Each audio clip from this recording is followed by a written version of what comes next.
వేయించుకున్న నువ్వులు, కొబ్బరి, కొంచెం వేయించుకున్న కొబ్బరి రెండు మిక్స్ చేసుకోవాలి. చిక్కుడుకాయ కూరలోకి గ్రైండ్ చేయాలి. పచ్చిమిర్చి ఒక 10-15 కచ్చా పచ్చాగా గ్రైండ్ చేసుకోవాలి. ఆయిల్ వేసుకొని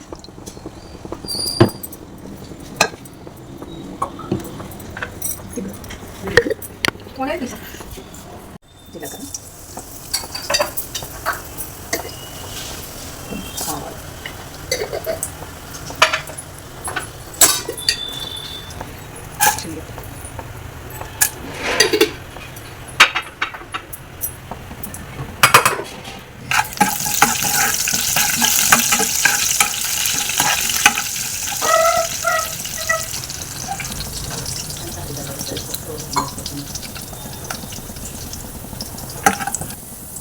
పచ్చగా తీసుకున్న పచ్చిమిర్చి,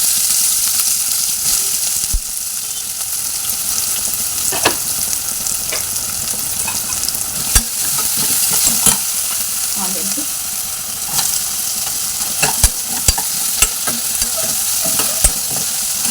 కరివేపాకు,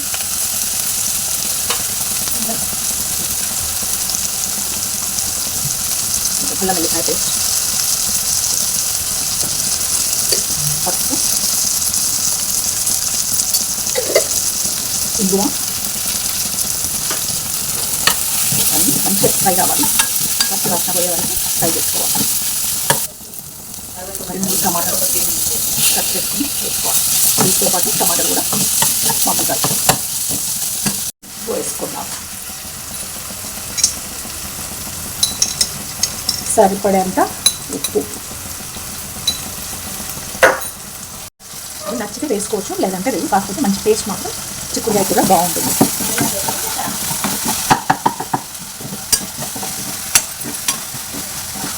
మంచిగా ఫ్రై అయిందని, మంచిగా ఉడికింది. పచ్చి వాసన, పచ్చిమిర్చి అన్నీ పోయినాయి. ఇలా చేసుకోవాలి. పచ్చి ఉంటే టేస్ట్ ఉండదు. ధనియాల పొడి,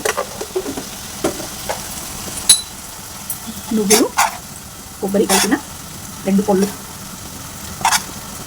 పొడి వేసుకోవాలి. కొంచెం జీలకర్ర మెంతుల పొడి ఉంటే చాలు.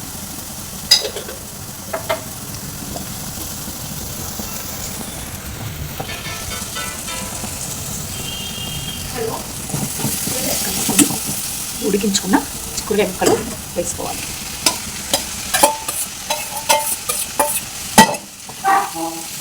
ఇప్పుడు ఈ ఉడికించుకునేవి కూడా మంచిగా ఉప్పు, కారం అన్నీ వేసుకున్నాం కదా, ఇదంతా మంచిగా ముక్కకు కొంచెం పట్టే వరకు ఒక 5 నిమిషాలు కలుపుకొని మూత పెట్టుకొని ఉంచుకుంటే ఇవన్నీ ఉప్పు, కారం, పొడులు అన్నీ ముక్కలు పట్టుకొని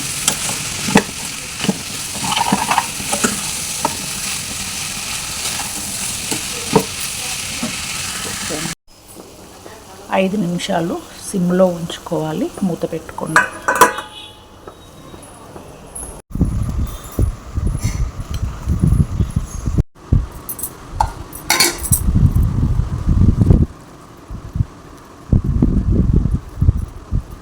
చాలా బాగుంటుందండి. కొబ్బరి పొడి, నువ్వు పొడి వేసుకొని చిక్కుడుకాయ కర్రీ చేసుకుంటే మీరు కూడా చేసుకోండి.